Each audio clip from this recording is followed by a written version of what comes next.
ผู้ใหญ่ใจดีพาน้องธิดาลาวกับพ่อแม่ไปนอนโรงแรมหรูสั้นที่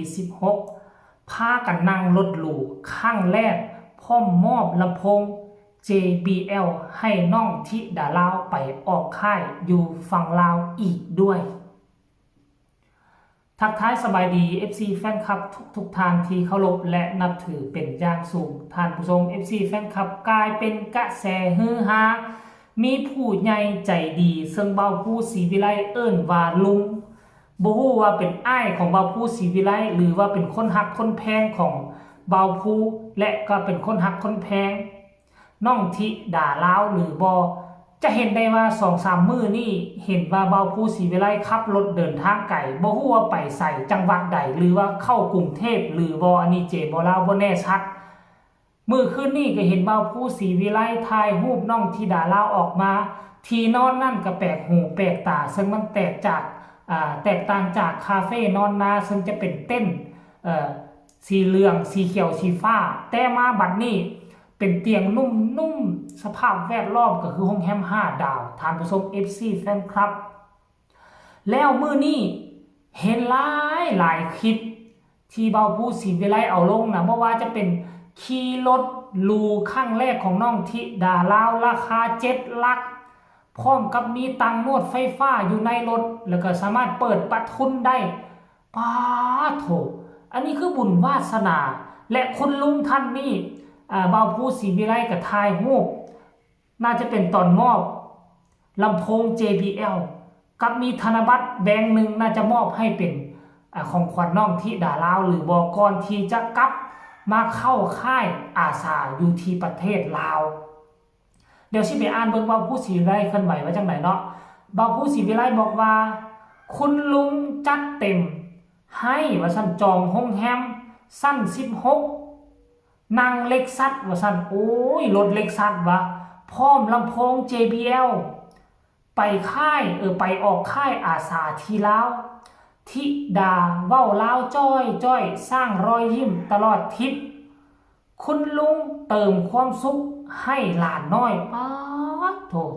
ถ FC แฟนครับเอาให้ทุกคนไปเบิ่งคลิปนี้สากรตอนน้องธิดาลาวนั่งอยู่บนรถเล็กซัสมีเบาะนุ่มไฟฟ้ามีตังนวดอยู่ในโต๊ะเปิดประทุนได้มีอาการเป็นแนวใดให้ทุกคนไปฟังพร้อมๆกันไปส้มพร้อมๆกันเลยมันยากยังล่ะมันหนาวเร็วเขาห่างกันหนาวเนี่ย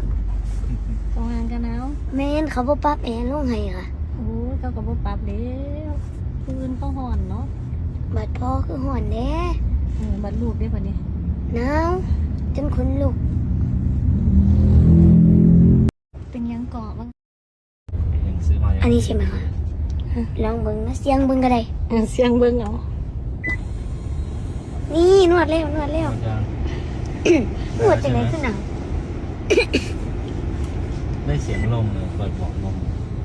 เบาะเย็นอันนี้เอ็นเบาะเบาะเย็นเบาะร้อนอ๋อเบาะนวดกำลังนวดใช่ล่ะ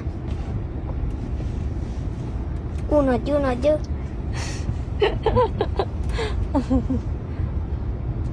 ดก็ได้ตัวนี้นวดคอยปวดเอาอีกโอ้รู้สึกว่าปรับนวดแล้วเย็น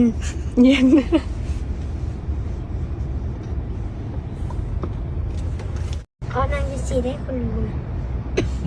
คุณรู้เขานั่งยังสิสีแดงพ่อ2 นาทีป่ะเนาะเรียบร้อยนี่คือเป็นคนเรียบร้อยผมเป็นคนเรียบร้อยเม็ดตัวปลอมบ่นี่ตัวแท้ปังจังไหนคือว่ามีเซเว่นหน่อยเอาท่านเด็ดเขามีจิฟฟี่อ๋อปั๊มก็เป็นเซเว่นจิฟฟี่พี่อย่างจิฟฟี่เอากระซื้อมินิมาร์ทเขาเลยซื้อจิฟฟี่มีเหมือนเซเว่นแหละมีของเหมือนเซเว่นเลยซองมึงกันนะซองมึงกันนะ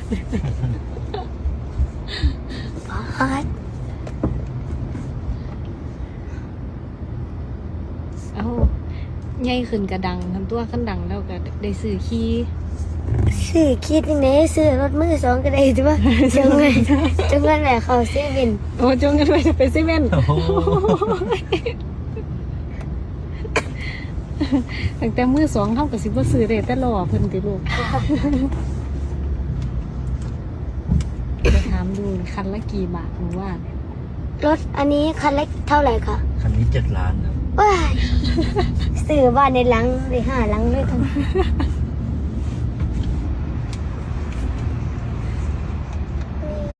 สมแล้วทุกคน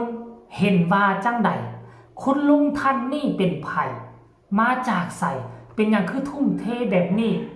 ให้น้องธิดาเล่ากับครอบครัวได้สัมผัสภาพบรรยากาศของความหรูหราแบบนี้แม่ก็ถามน้องธิดาเล่าว่าคันว่าอยากได้รถแบบนี้กันโตขึ้นมาก็ให้โด่งๆดังๆแล้วก็ซื้อตัวน้องธิดาเล่าก็ว่าสิซื้อไปเฮ็ดหยังรถจัง6-7 ล้านบ่เอารถมือสองก็ได้เหลือนั่นก็จงเงินเอาไปเข้าเซเว่นซื้อขนมกินก็พอใจแล้วว่าซั่นเด้เฮ้ยเด็กน้อยก็คือเด็กน้อยเนาะท่านผู้ชม FC แฟนคลับผู้ใดฮู้ว่าเบาผู้ศรีวิไลกับแม่เพิ่งพาน้องธิดาเล่าไปใส่ไปอยู่จังหวัดใดก็ให้คอมเมนต์มาบอกเจเบาเล่าเด้อเจเบาเล่าอยากฮู้แฮงแต่ว่ามือวานมือก่อนนี่เจเบาเล่าคือเห็นแวบๆว่าเข้ากรุงเทพแต่ว่าไปเลาะไล่เบิ่งข้อมูลใหม่บ่เห็นเลยหายวับไปกับตาท่านผู้ชม FC แฟนคลับก็คงจะเป็นกรุงเทพกรุงไทยละมั้งน้องแฮมจังว่า16 37สั้นนี่นะที่สำคัญลำโพง JBL อยู่ทางฝั่งลาวนี่ตัวที่มอบให้น้องธิดาลาวมันเป็น 3-4 ล้านกี่พุ่นบ่ในมูลค่าน่ะก็ถือว่าเป็นบุญวาสนาของธิดาลาวมีแต่คนฮักคนหอมมีแต่คนอีดูสงสารย้อนความซื่อสัตย์ย้อนความให้เลี้ยงสาของน้องธิดาลาวจึงก่อให้เกิดเรื่องเล่าดีๆแบบนี้ขึ้นมากับชีวิตของเด็กน้อยคนนี้ทางผู้ชมบ่ฮู้มื้อใดที่เบาพูดศรีวิไลจะพาน้องธิดาลาวกลับมาเข้าค่ายอยู่ลาวคันท่ามื้อนั้นมาฮอดมันคงจะเป็นเรื่องราวที่สนุกสนานเบาพูดศรีวิไลคงจะไปเก็บภาพบรรยากาศการเข้าค่ายอยู่ทางฝั่งลาวมันจะเป็นแนวใดเนาะเดี๋ยวเจบ่ลาวสิไปอ่านคอมเมนต์เด้อหลังจากเห็นที่น้องธิดาลาวได้ลังรถหรูครั้งแรกเนาะภาพนี้ต้องขยายว่าซั่นเด้ตอบลุงมาสิอาการมันเป็นยังไงว่าซั่นฮ่าๆบ่ติงได้ห้องขึ้นบักแฮงว่าซั่นน้องธิดาลาวได้นั่งรถหรูเนาะจ้าว่าซั่นเด้ปาดเจธิดาคือคักแท้ฮ่าๆว่าซั่นเด้คนนี้ก็บอกว่าอีล่าน้อยไปใส่เนาะบัดนี้คือเป็นตาย่านแท้ขี่รถหรือขี่เครื่องบินว่าซั่นเด้ผู้นี้บอกว่าไปไหนคะสาวน้อยพอภูมาตอบว่าวันนี้มารับอุปกรณ์ไลฟ์สดที่รังสิตครับอาจารย์ลินแถวรังสิตเขาก็เอิ้นปริมณฑลกรุงเทพคือกันมารับอุปกรณ์ไลฟ์สดบ่โอ้ยตอนนี้ไปการไลฟ์สดจะเป็นคุณภาพมีอุปกรณ์ครบครันบ่จำเป็นต้องไปขึ้นเวทีหมอลำก็มีมาไล่ลังไหลเข้ามาเทมา 100% ท่านผู้ชม FC แฟนครับคลิปนี้ไผว่าดีไผว่าคักไผว่าสนุกการที่ได้เบิ่งน้องธิดาลาวกับคอมเมนต์มาหลายๆและฝากทุกคนกดไลค์กดแชร์กดติดตามไว้เพื่อจะบ่พลาดในคลิปต่อไปที่สำคัญจะกดข้ามโฆษณาพบกันใหม่ในคลิปหน้าสำหรับคลิปนี้สบายดี